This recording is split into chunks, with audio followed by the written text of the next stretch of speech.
नमस्कार दोस्तों, R K study 94 YouTube channel पर है आप सभी का एक बार फिर से स्वागत है।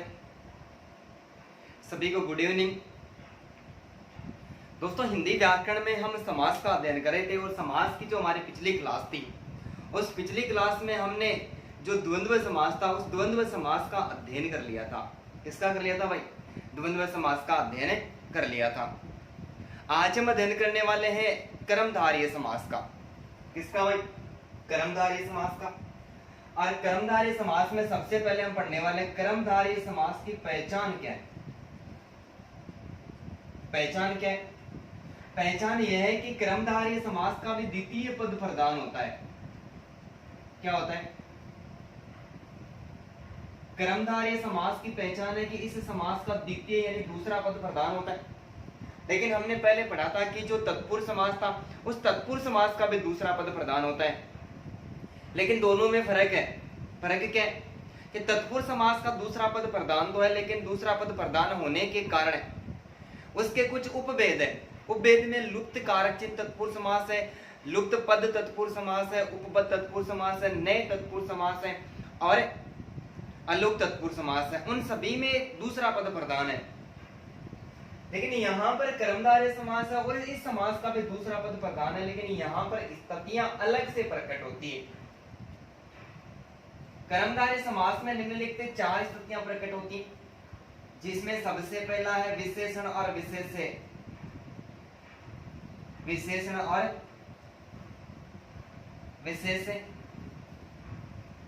दूसरा है उपमेय एवं उपमान। उपमेय और उपमान। तीसरा है रूपक अलंकारिक पद।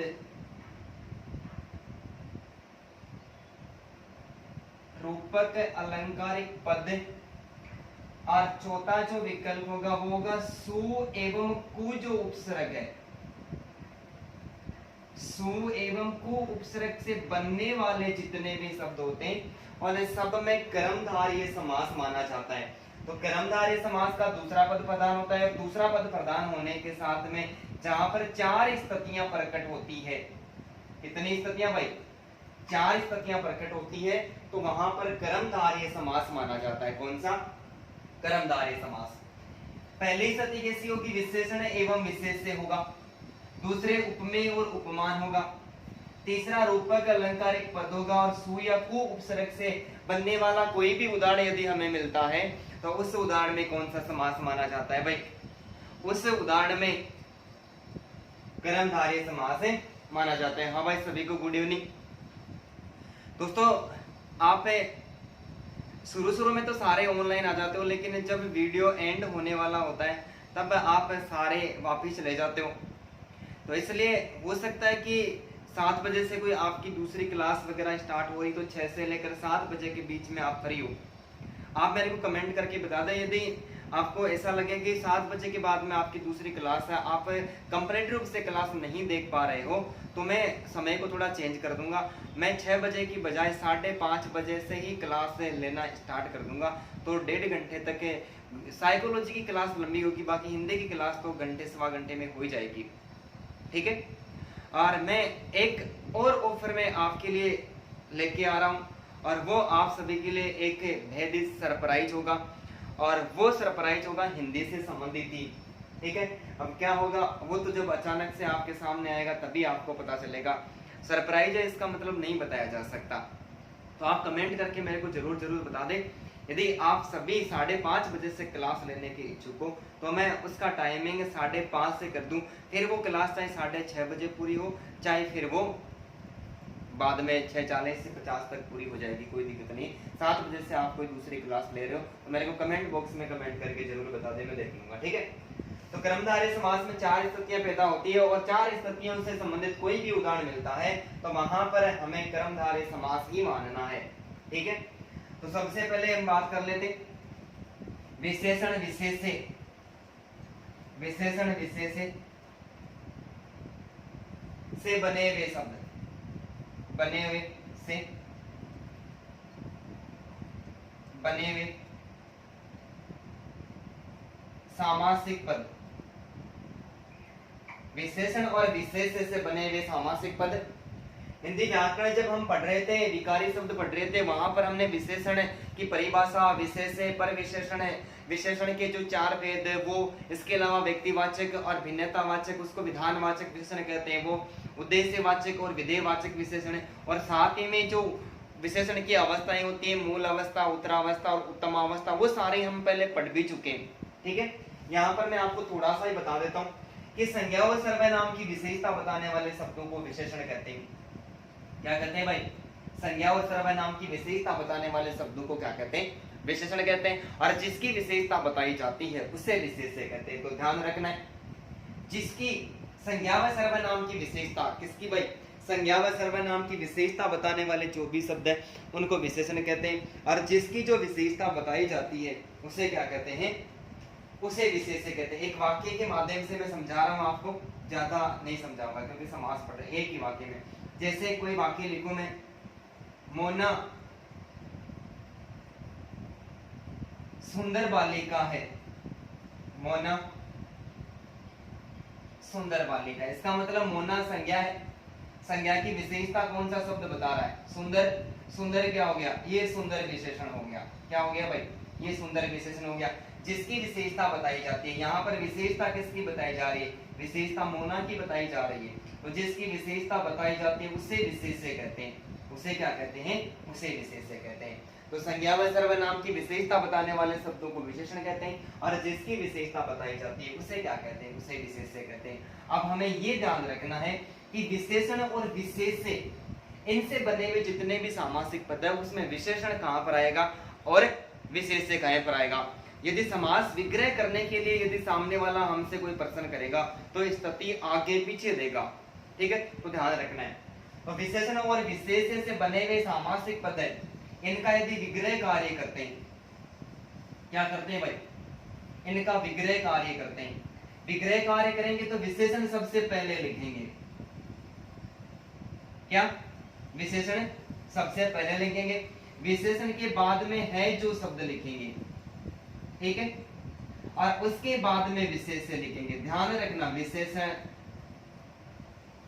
विशेषण और विशेष्य से बने हुए सामासिक पदों का यदि विग्रह कार्य करेंगे तो विग्रह कार्य करने पर सर्वप्रथम क्या लिखेंगे? विशेषण लिखेंगे, उसके बाद में है जी को लिखेंगे, और अंत में किसको लिख दिया जाएगा?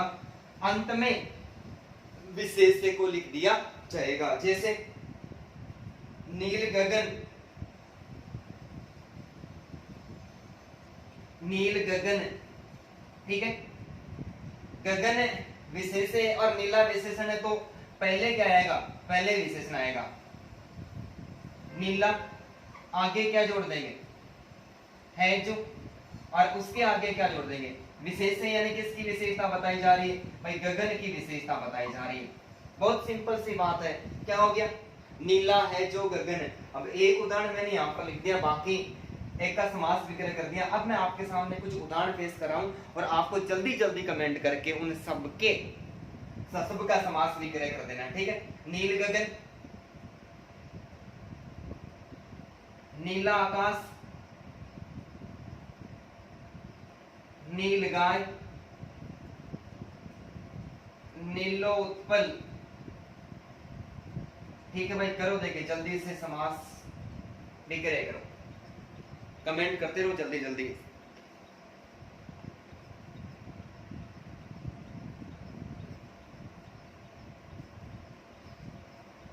ठीक है, नीला आकाश का क्या हो जाएगा? नीला है जो आकाश है, नीला है जो आकाश। नील गाय क्या हो जाएगी? नीली है जो गाय, क्या हो जाएगी? नील गाय। तो नीला उत्पल, नीला है जो उत्पल, नीला है जो उत्पल। और उत्पल किसका पर्यायवाची है भाई? उत्पल कमल का पर्यायवाची है। किसका पर्यायवाची है? कमल का पर्यायवाची है। तो विशेषण और विशेष्य से बने हुए सामासिक पदों का विग्रह कार्य करते समय सबसे पहले विशेषण को लिखा जाता है, उसके बाद में है जो लिखा जाता है, और उसके बाद में विशेष्य लिख दिया जाता है। तो एक बार आप जल्दी से स्क्रीनशॉट लेने में आपको कुछ और उदाहरण दे रहा हूं। उदाहरण को पढ़ते ही आपको समास विग्रह कर देना है। ठीक है, बिठा दो भाई।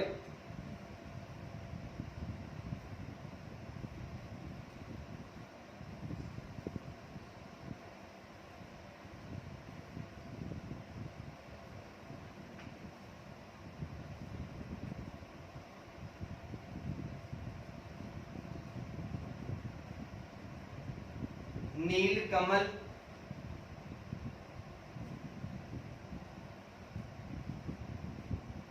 नीलांबर,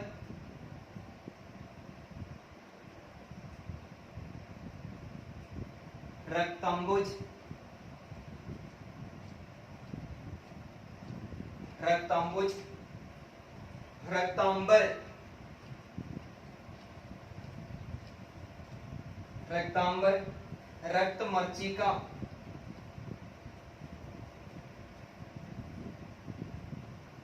रक्त मर्चिका, महात्मा,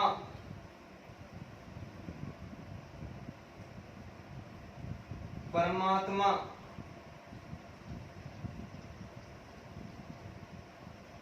महाविद्यालय, महाविद्यालय। आप जल्दी जल्दी कमेंट करते हैं पढ़ के। महाराजा, महर्षि,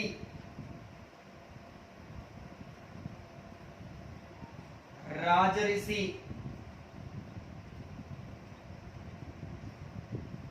देवर्षि, भ्रष्टाचार, शिष्टाचार, भ्रष्टाचार, शिष्टाचार, लघुतर,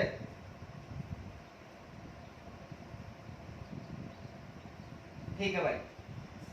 ये उदाहरण हो गया नीलकमल, नीलांबर, रक्तांबुज, रक्तांबर, रक्त मर्चिका, महात्मा, परमात्मा, महाविद्यालय, महाराजा, महर्षि, राजऋषि, देवर्षि, भ्रष्टाचार, शिष्टाचार और लघुत्तर। जल्दी से कमेंट करें।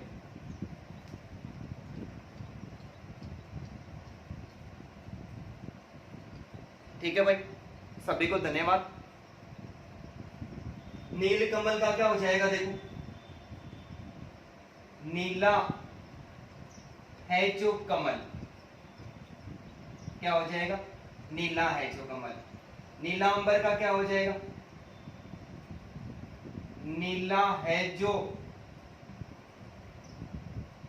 अंबर। तो रक्तांबुज का क्या हो जाएगा, यहां पर देखो अंबर है, अंबर यानी आकाश है, और अंबर यानी वस्त्र भी होते हैं। अंबर का अर्थ क्या होता है, आकाश भी होता है, और वस्त्र, नीले रंग का वस्त्र है तो क्या हो जाएगा, नीला है जो वस्त्र। और रक्तांबुज, रक्त है जो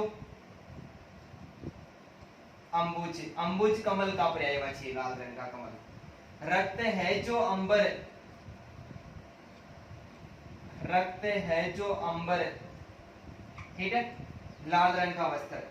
रक्त मर्चिका क्या हो जाएगा, रक्त है जो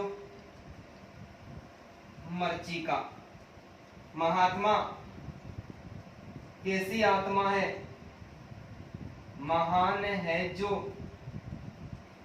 आत्मा।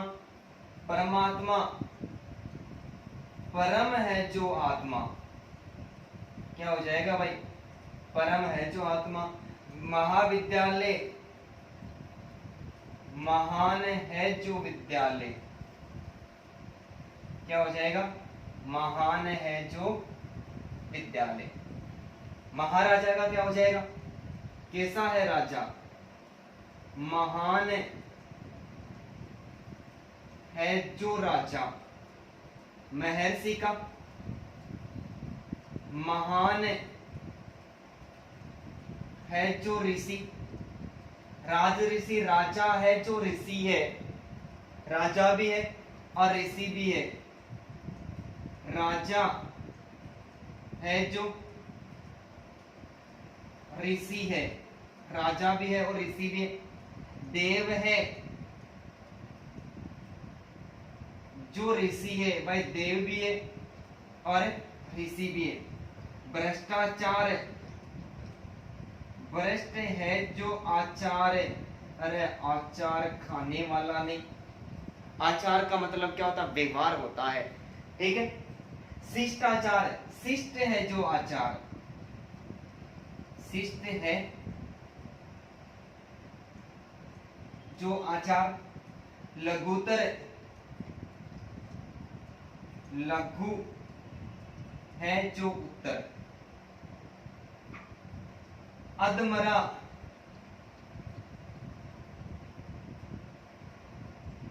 आधा है जो मरा। और ठीक उसी प्रकार यदि मैं अधपका लिखूं तो क्या हो जाएगा? अधपका, आधा है जो पका, आधा है जो पका हुआ और आधा है जो मरा हुआ, क्या हो जाएगा? अधमरा हो जाएगा। तो कोई दिक्कत नहीं। विशेषण और विशेष्य से बनने वाले जितने भी सामासिक पद होते हैं और उन सारे सामासिक पदों का यदि हम विग्रह कार्य करते हैं तो विग्रह कार्य करने पर सबसे पहले हमको क्या लिखना है? सबसे पहले हमको विशेषण लिखना है, बीच में है जो जोड़ देना है और उसके बाद में क्या कर देंगे? उसके बाद में हम विशेष शब्द को लिख देंगे। तो इन उदाहरणों का आप स्क्रीनशॉट ले लें। मैं आपको कुछ और उदाहरण दे रहा हूं।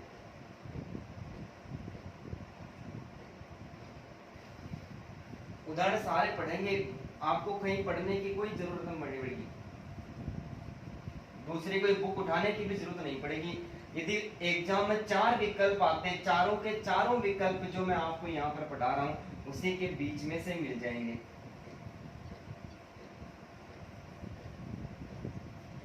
ठीक है, अब मैं कुछ उदाहरण दे रहा हूँ, आपको वही करना है, समास विग्रह करते जाना है। आपका सभी का जो प्रयास है वो वास्तव में बहुत ही सराहनीय और शानदार है। ठीक है, तो आप जल्दी जल्दी कमेंट करते रहिए। श्वेत पत्र,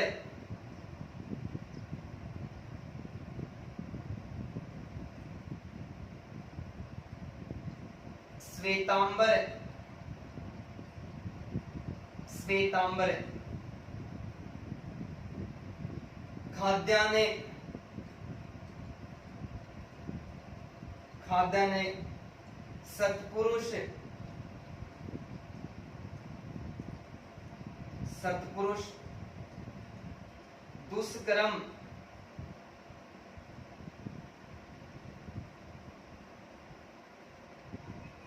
कृष्ण शरफ, वीरबाला, वीरबाला, नवयुवक,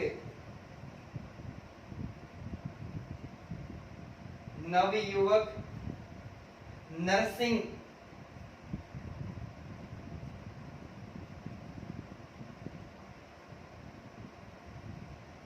नराधम, नरसिंह, नराधम, सज्जन,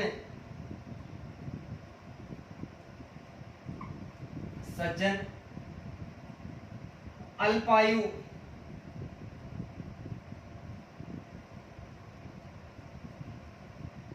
दीर्घायु, अल्पसंख्यक,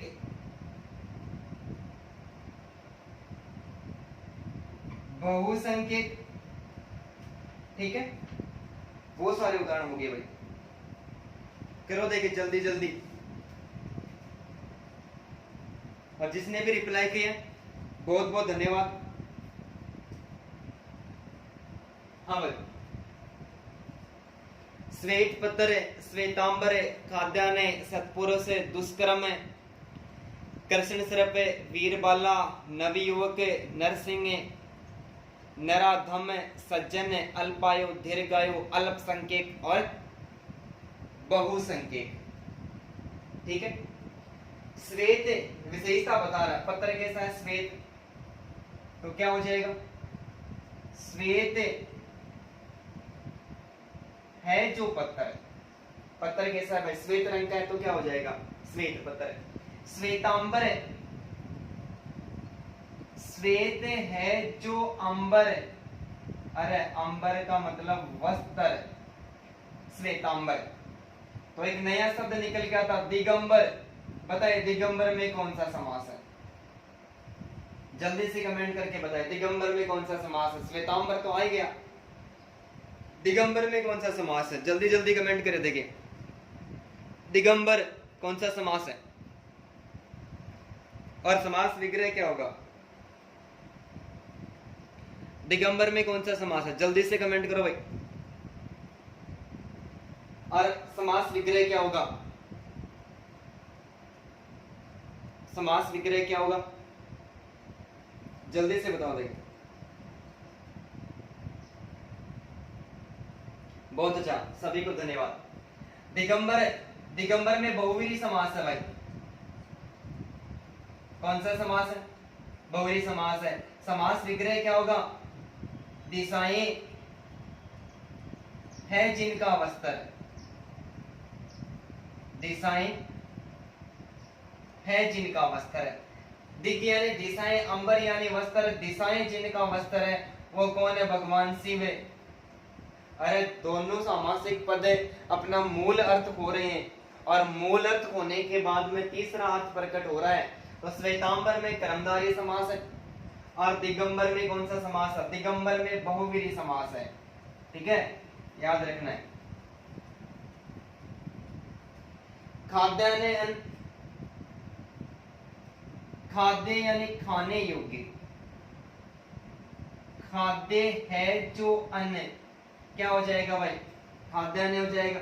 सत्पुरुष है, सत्य का अर्थ होता है सजन, तो सत्य है जो पुरुष है, यानी सत्पुरुष को क्या कहेंगे, सत्य यानी सजन पुरुष। दुसत्य, दुष्कर्म का हो जाएगा दूषित है जो कर्म। कृष्ण सरफ है, कृष्ण का अर्थ काला, कृष्ण है जो सरफ है, सरफ कैसा है भाई, काला रंग का है। वीर बाला, वीर है जो बाला, बाला मतलब बालिका। और नव युवक, नव है जो युवक है, यानी नौजवान युवक है। नव है जो युवक क्या कहलाएगा, नव युवक। नरसिंह का क्या होगा, नर भी है जो सिंह भी है, नर भी है और सिंह भी है, कौन है, अरे नरसिंह अवतार लिया था क्या भगवान विष्णु ने, लिया था। तो नर भी है और सिंह भी है। नराधम, अधम है जो नर, अधम का मतलब पापी, पापी व्यक्ति है। अधम है जो नर, क्या हो जाएगा, नराधम। सज्जन, सत्य है जो जन। अल्पायु, अल्प है जो आयु, अल्प है जो आयु। दीर्घायु, दीर्घ है जो आयु। अब नीचे दो सामासिक पद लिखे हुए, अल्पसंख्यक और बहुसंख्यक। ठीक है, अल्प संख्या का जो विग्रह कार्य होगा वो होगा अल्प है जो संख्या में, अल्प है जो संख्या में। तो बहुसंख्या का क्या हो जाएगा, बहु है जो संख्या में, बहु है जो संख्या में। दोनों पदों में यदि मैं आपके सामने इसका एक प्रश्न बना दूं, प्रश्न ये बना दूं कि बहुसंख्यक एक शब्द में समास है, ध्यान से सुनना प्रश्न क्या है। बहुसंख्यक पद में समास है,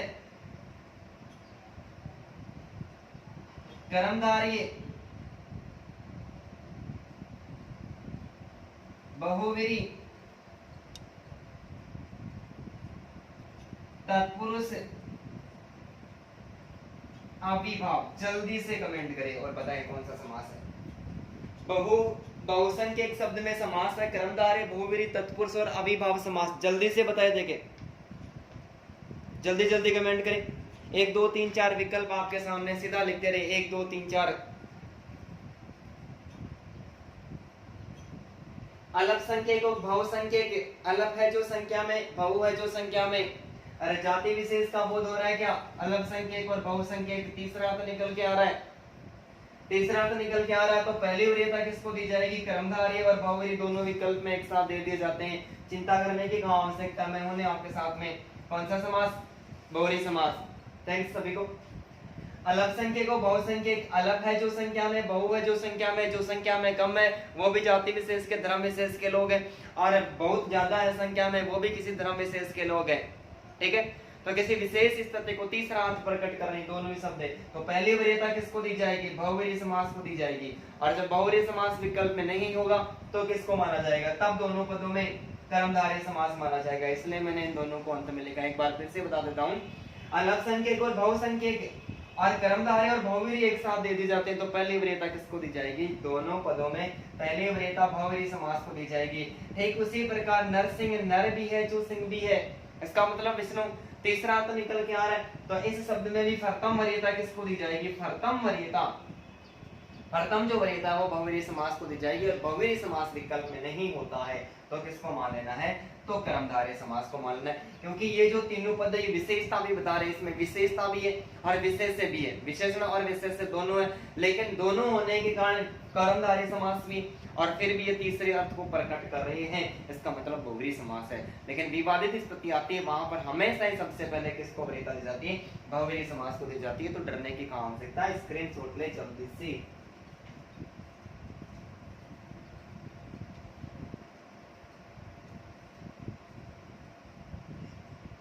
बेटा तो भाई एक नियम पूरा हो गया, इतने सारे उदाहरण आपके सामने मैंने पेश किए। ठीक है दोस्तों, वीडियो को आप अपने दोस्तों के साथ में शेयर करते रहे, लाइक करना बिल्कुल भी नहीं भूले, और किसी भी मेरे दोस्त ने अभी तक चैनल को सब्सक्राइब नहीं किया है तो आप सबसे पहले सब्सक्राइब करें, बेल आइकन बटन को दबाएं।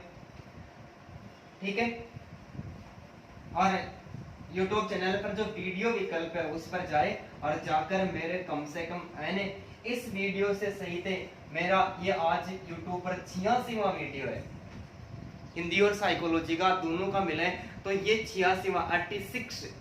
ठीक है, ये आज हमारा 86 वीडियो, ये YouTube पर मैं जब पूरा हो जाएगा उसके बाद मैं अपलोड कर दूंगा।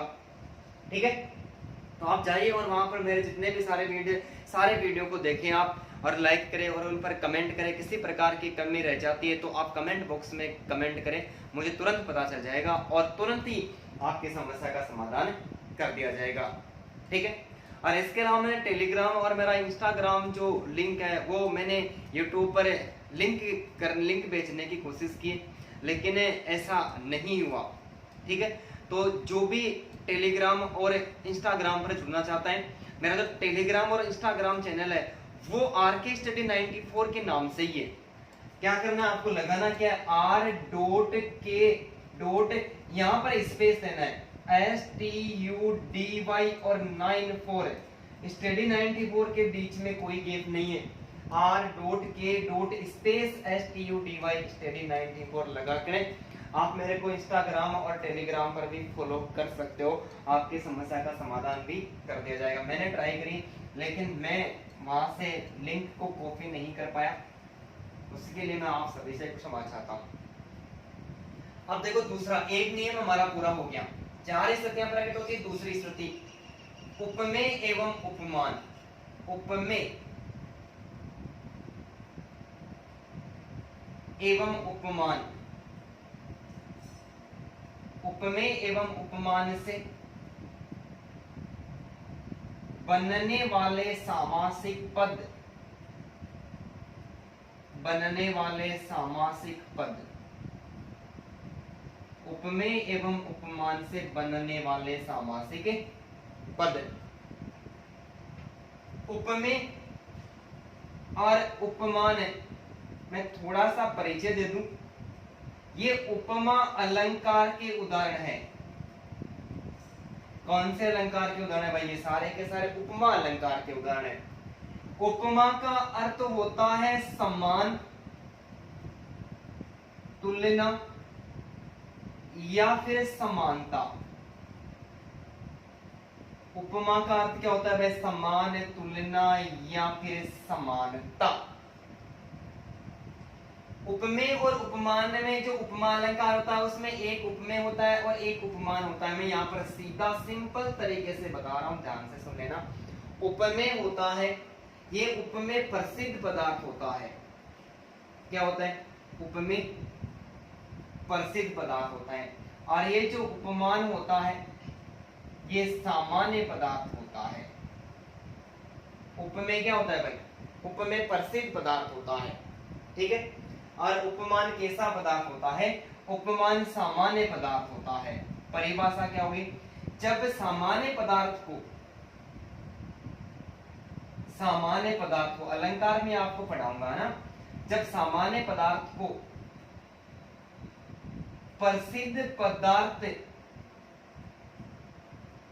के समान, प्रसिद्ध पदार्थ के समान मान लिया जाता है तो वहां उपमा अलंकार होता है। क्या होता है भाई? उपमा अलंकार होता है कि जब उपमान को उपमेय के समान मान लिया जाता है, के समान, देखो ठीक है। जब उपमान को उपमेय के समान माना जाता है तो भी उपमा अलंकार है। जब उपमान की उपमेय से तुलना कर दी जाती है तो भी उपमा अलंकार है। और उपमान की समानता उपमेय से कर दी जाती है तो भी कौन सा अलंकार है? उपमा अलंकार है। और उपमा अलंकार के जितने भी उदाहरण प्रस्तुत होते हैं सारे उदाहरणों में कौन सा समास है? कर्मधारय समास है। अब हमें इतना याद रखना है कि जो उपमेय होता है वो प्रसिद्ध पदार्थ होता है और उपमान होता है वो कैसा पदार्थ होता है? सामान्य पदार्थ होता है। तो सामान्य पदार्थ की तुलना हम किससे करेंगे? प्रसिद्ध पदार्थ से करेंगे। क्या करेंगे? प्रसिद्ध पदार्थ से करें। तो विग्रह कार्य कैसे करेंगे? विग्रह कार्य करेंगे सबसे पहले क्या लिखेंगे? उपमेय लिखेंगे। सबसे पहले उपमेय लिखेंगे। आगे क्या आता है? के समान इसमें आता ही है, तो उसके बाद में के समान लिखेंगे। उसके बाद में है जो लिखेंगे। क्या लिखेंगे? है जो लिखेंगे। और अंत में क्या लिख देंगे? सबसे अंत में उपमान लिख देंगे, ठीक है। उपमेय एवं उपमान से बनने वाले जितने भी पद होते और इन सबों का जो विग्रह कार्य करते, सॉरी उल्टा हो गया, सबसे पहले उपमान को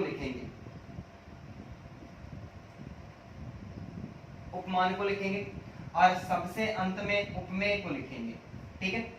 ये उपमेय होता है, ये सामान्य पदार्थ होता है,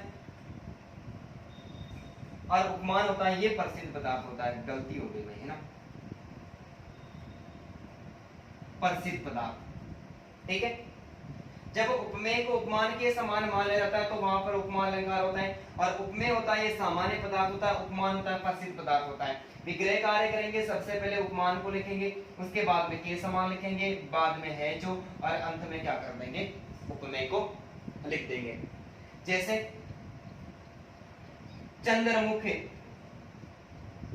एक शब्द दे रहा हूं मैं चंद्रमुख, इसका विग्रह कार्य करेंगे चंद्रमुख, ठीक है। एक बालक और एक बालक का मुख एकदम से सुंदर है।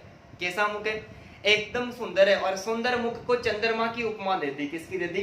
चंद्रमा की उपमा दे दी। तो इन दोनों में प्रसिद्ध पदार्थ कौन है? चंद्र है। तो चंद्र क्या हो गया? उपमान हो गया। और मुख क्या हो गया? ये उपमेय हो गया। मुख क्या हो गया? उपमेय हो गया। तो सबसे पहले क्या करेंगे? सबसे पहले उपमान को लिखेंगे, उसके बाद में के समान, उसके बाद में है जो, और उसके बाद में क्या करेंगे? उपमेय जोड़ देंगे। तो प्रसिद्ध पदार्थ कौन सा है इसमें? चंद्रमा है।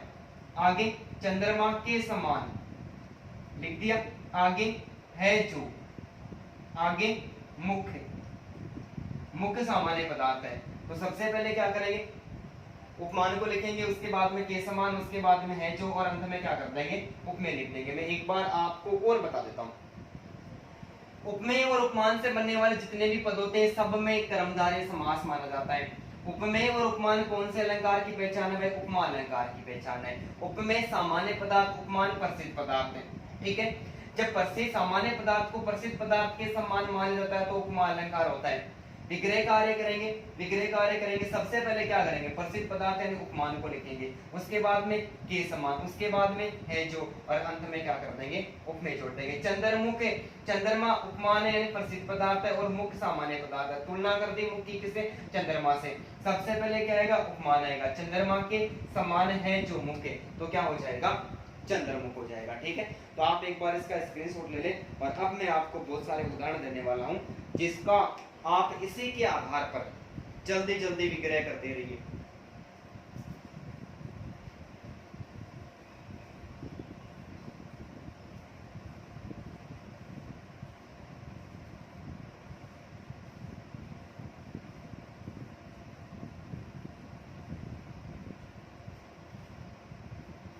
जैसे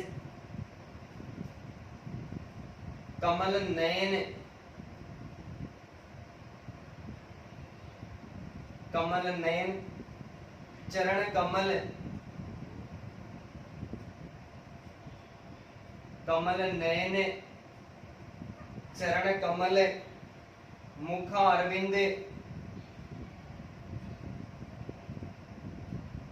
मुख अरविंद, पाद अरविंद,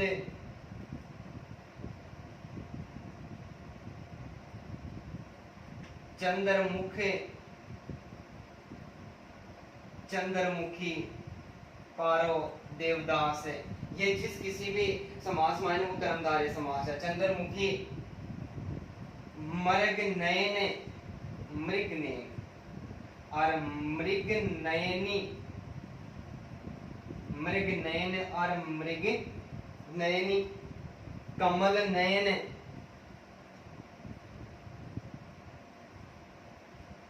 कमल नयन, सॉरी ज्यादा दूर हो गया ना, कमल नयन,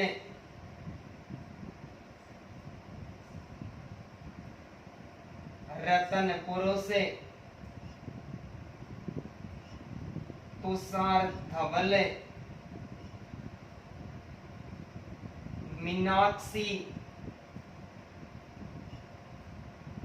प्राण प्रिय, प्राण प्रिय। करो देखिए भाई जल्दी से समास विग्रह करो।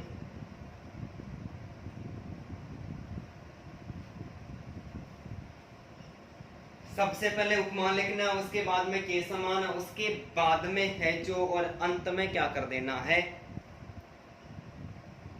अंत में उपमेय को लिख देना है। जल्दी जल्दी कमेंट करके बताओ भाई क्या होगा। कमल नयन, अब बताओ कमल प्रसिद्ध है या फिर आंखें प्रसिद्ध है? अरे नयन है।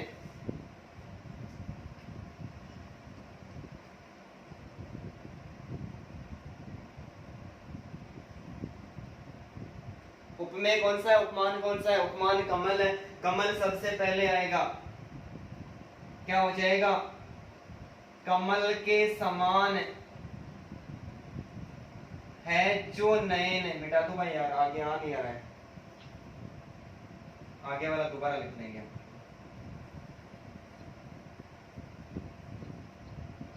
कमल के समान है जो नयन है, नयन यानी आंखें। चरण कमल क्या हो जाएगा? कमल के समान है जो चरण, ठीक है। मुख अरविंद, अरविंद किसका पर्यायवाची? कमल का पर्यायवाची। अरविंद के समान यानी कमल है जो मुख, अरविंद के समान है जो मुख। पादा अरविंद, अरविंद के समान, किसके समान भाई? अरविंद के समान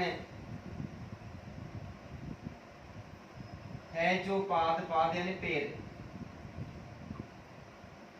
चंद्रमुख, चंद्रमा के समान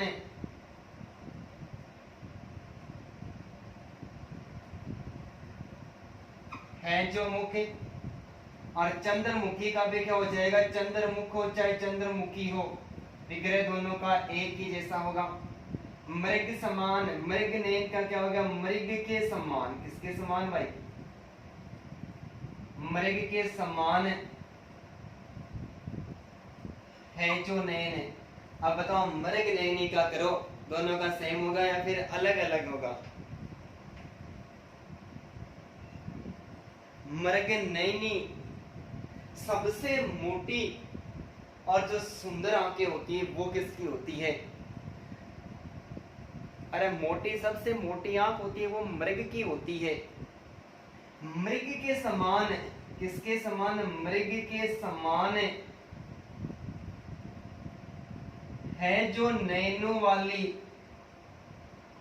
अरे वही तो मृग नयनी होगी ना। हिंदी साहित्य के अंतर्गत कवियों ने नायिकाओं के बारे में सूफी जो काव्य होता है, सूफी काव्य के अंतर्गत जो भी कवि है, उन कवियों ने प्रेम की नदी में इस प्रकार से डुबकी लगाई है, और उन कवियों ने नायिकाओं के रूप सौंदर्य का जैसा वर्णन किया है, उसकी तो किसी नायिका से तुलना की नहीं जा सकती। जे कोई फेंकी है, कवियों ने बहुत ज्यादा फेंकी है। मृग के समान नैनों वाले, यानी जिसकी आंखें हिरणी के समान होती है, उसको क्या कहा जाता है? मृग नैनी कहा जाता है। ठीक है, तो स्क्रीनशॉट ले लो जल्दी से।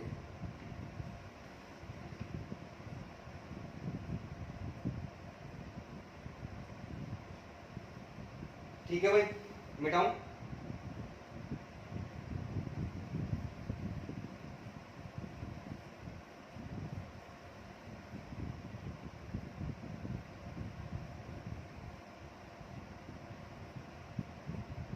रतन पुरुष है,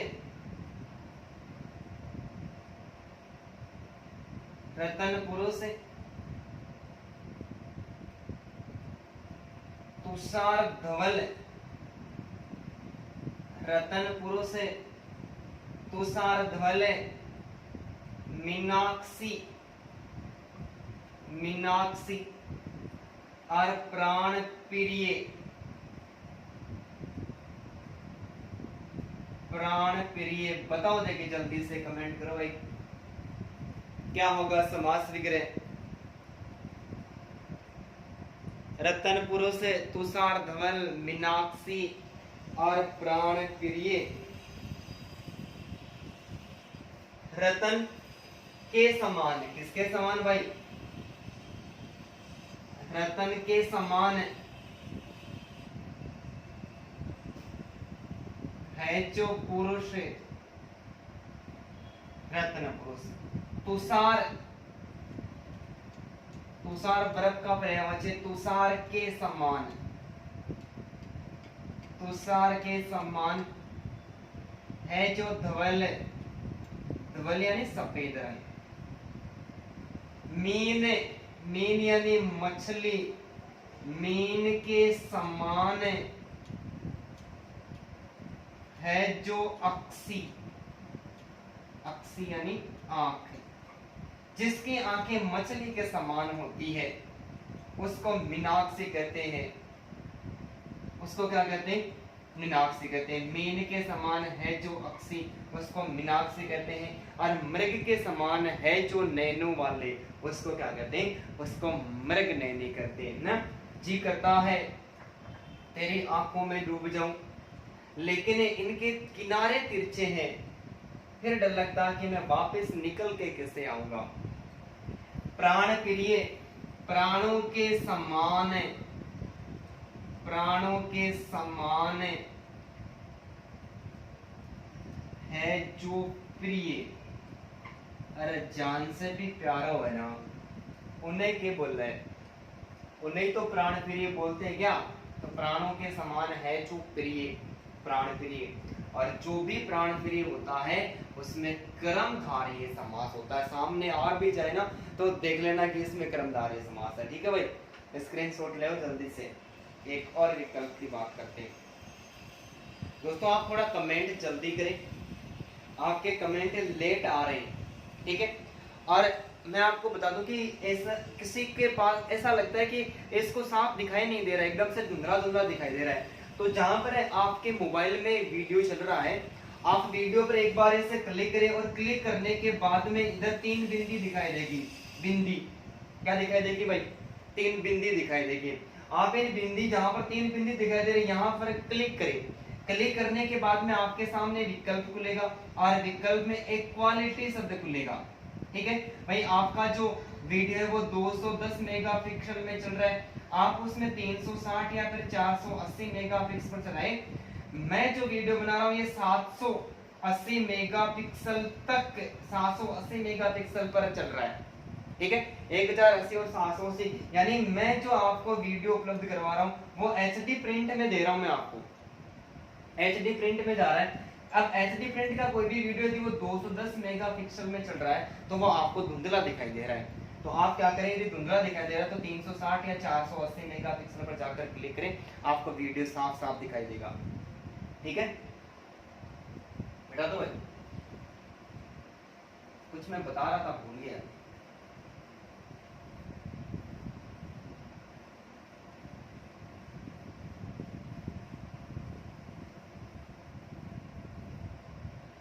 तीसरा है रूपक अलंकार से बनने वाले सामासिक पद।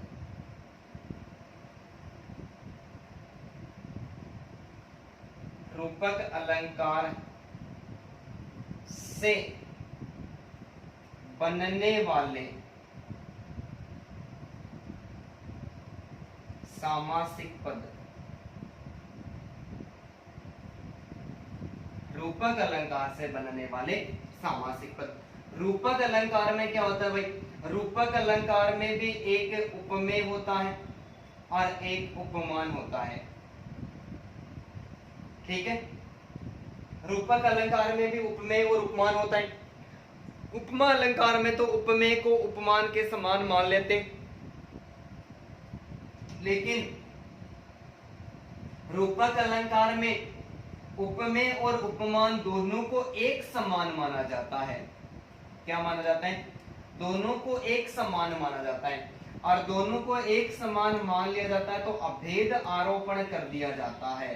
क्या कर दिया जाता है, अभेद आरोपण कर दिया जाता है कि ये स्थिति आरोपित है, ऐसे नहीं हो सकती।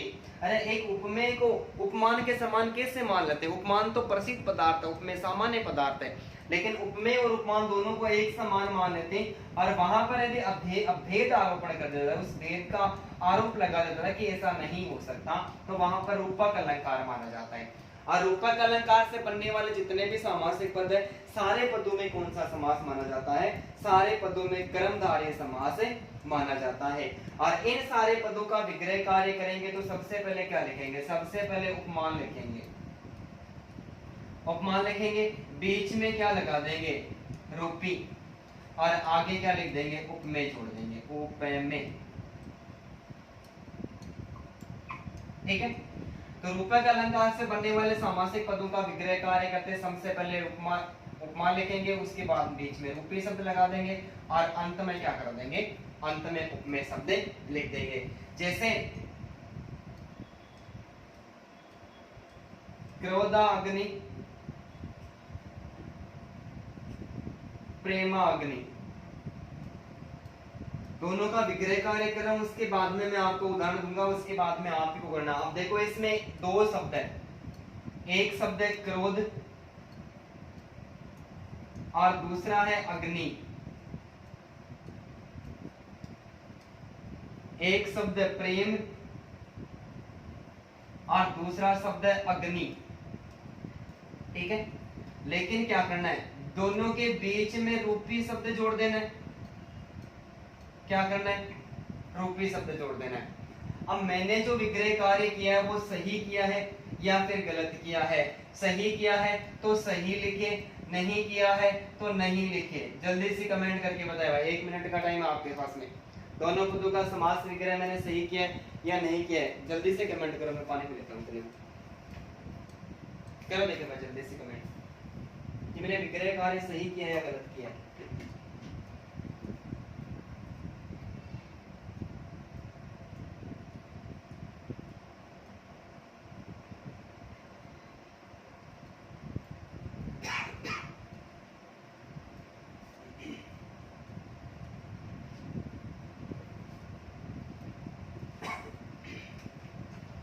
हाँ भाई, अरे जैसे देखो लिख रखा है ना मैंने, विग्रह कार्य जैसे लिखा है, सबसे पहले उपमान को, उसके बाद में रूपी, उसके बाद में उपमेय आएगा। ठीक है, इस नियम के अकॉर्डिंग देखे तो इस नियम के अनुसार मैंने विग्रह कार्य गलत तरीके से किया है। क्यों, क्योंकि क्रोध क्रोध उपमेय, प्रेम प्रेम उपमेय। अरे आग तो प्रसिद्ध पदार्थ है ना,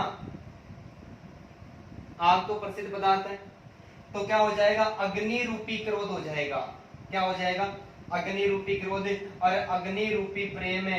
क्या प्रेम भी आग के समान होता है क्या, आग के समान इतना जलता हुआ होता है क्या। एक बार कोई लड़का था, अरे उस लड़के ने कहा कि यार न तो मैं गर्म हूं और न ही मैं हॉट हूं, भाई मैं हॉट भी नहीं हूं और मैं गर्म भी नहीं हूं, इसका मतलब मैं गुनगुना पैदा हुआ हूं। कैसा हुआ हूं? मैं गुनगुना पैदा हुआ हूं भाई। तो क्रोधाग्नि और प्रेमाग्नि, अग्नि रूपी क्रोध और अग्नि रूपी प्रेम हो जाएगा। इसका स्क्रीनशॉट ले लें। आगे मैं उदाहरण दे रहा हूं, दोनों को ध्यान में रखते हुए करना है। लास्ट में एक छोटी सी बात बता दूंगा, डरने की कोई आवश्यकता नहीं है।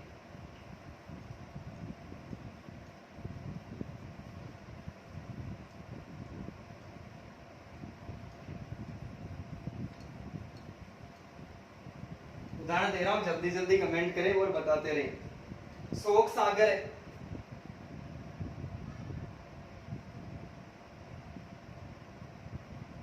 शोक सागर,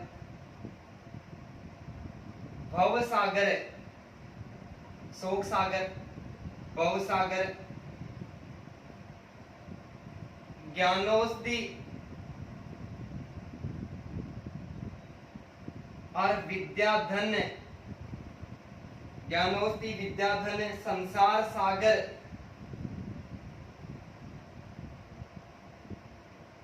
और वचनामृत।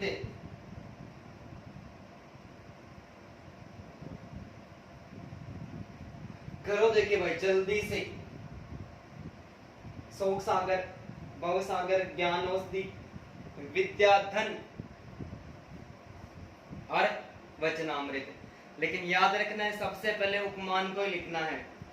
उपमान को लिखेंगे तो उपमान कौन है भाई? सागर प्रसिद्ध है। सो के वैसे तो ज्यादा प्रसिद्ध नहीं है। सागर क्या हो जाएगा? सागर रूपी शोके।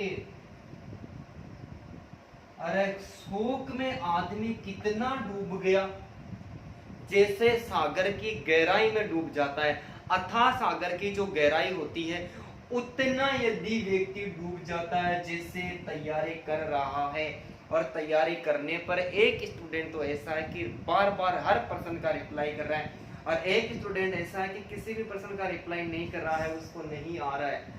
तब वो क्या करता है? वो सोचता है कि यार इसको तो कितना आ जाता है, बार मेरे के उसी, अरे के उसी के तैयारी करे।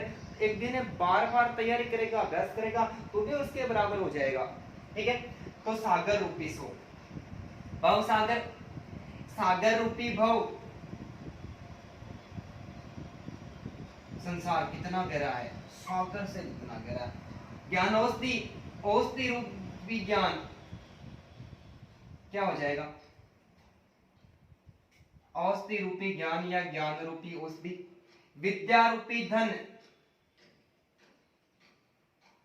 क्या हो जाएगा भाई? विद्या रूपी धन हो जाएगा। क्या हो जाएगा? विद्या रूपी धन। तो संसार सागर, सागर रूपी संसार, सागर रूपी संसार हो जाएगा। ठीक उसी प्रकार वचना अमृत, अमृत रूपी वचन हो जाएगा। अमृत रूपी क्या हो जाएगा? वचन हो जाएगा। ठीक है, अब यदि ऐसा नियम के अनुसार तो इनका समास विग्रह ऐसा होगा सागर रूपी शोक है, लेकिन इसका ऐसा भी तो हो सकता है शोक रूपी सागर, शोक रूपी सागर। इसका मतलब शोक रूपी सागर होगा तो पहले क्या आ रहा है? पहले उपमेय आ रहा है और बाद में क्या आ रहा है? उपमान आ रहा है, बाद में उपमान आ रहा है। ठीक है, लेकिन एग्जाम्स में दोनों तरीके से प्रश्न पूछे जा चुके हैं भाई। यदि नियम के अकॉर्डिंग भी पूछे जा चुके हैं और समास विग्रह में विकल्प आपको हमें ऐसा ही मिले। शोक सागर में निम्न में से ऐसा पूछ ले प्रश्न कि शोक सागर का समास विग्रह क्या होगा? किसका? शोक सागर का समास विग्रह क्या होगा? अब विकल्प में दे दे कि सागर रूपी शोक दे दे तो ये सही मान लेना है, और हमें ये दे दे कि शोक रूपी सागर तो भी सही। दोनों ये नहीं दे और ये दे दे तो भी ये भी सही है, और ये दे और ये दोनों साफ दे तो भरता में रहता किसको मान लेने? इसको मान लेने। लेकिन ऐसा विवादित प्रश्न हमसे नहीं पूछेगा। विकल्प दोनों तरीकों में से एक ही मिलेगा, कोई दिक्कत नहीं है। जैसे आज तक पढ़ते आ रहे वैसे भी मिल जाएंगे। सागर रूपी ने भव सागर, भव रूपी सागर, ज्ञान रूपी औषधि, विद्या रूपी धन, संसार रूपी सागर और वचन अमृत रूपी वचन ही होगा इसका तो। ठीक है, यदि ऐसे भी मिल जाए तो एक ही विकल्प मिलेगा, दोनों बिल्कुल नहीं मिलेगा। मिटा दो भाई, स्क्रीनशॉट ले लो जल्दी से।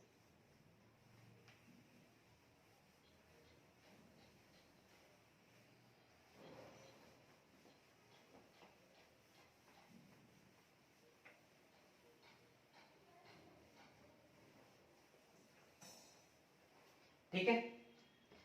अब इसका जो चौथी स्थिति थी वो ये थी कि सु एवं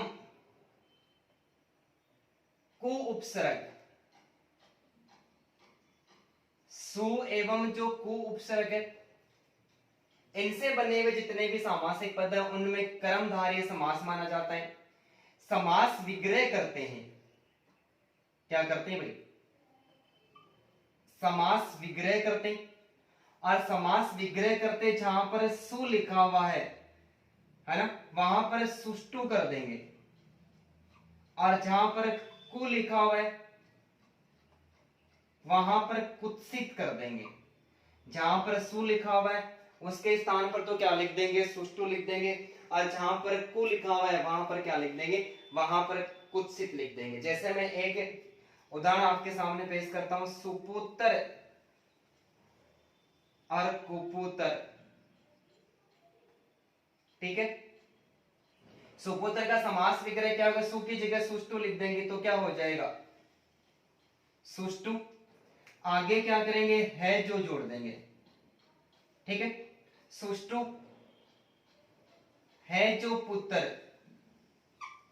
तो कुपुत्र का क्या हो जाएगा, कुत्सित है जो पुत्र, कुत्सित है जो पुत्र। कुमति और सुमति, कुमारग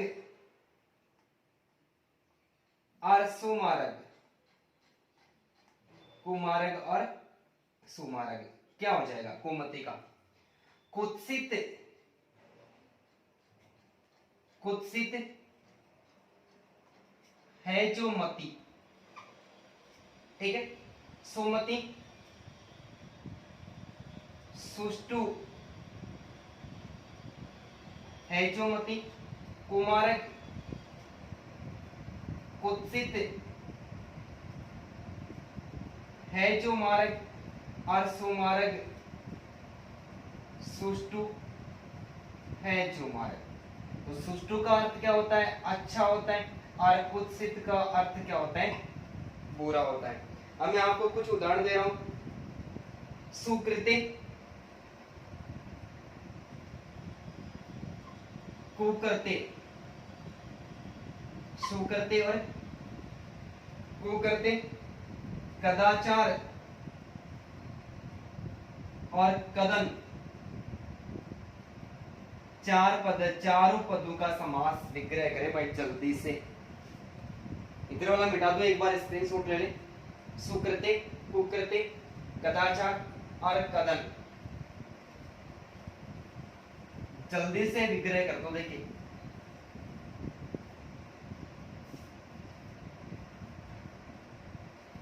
सुकृते, कुकृते, कदाचार और कदन।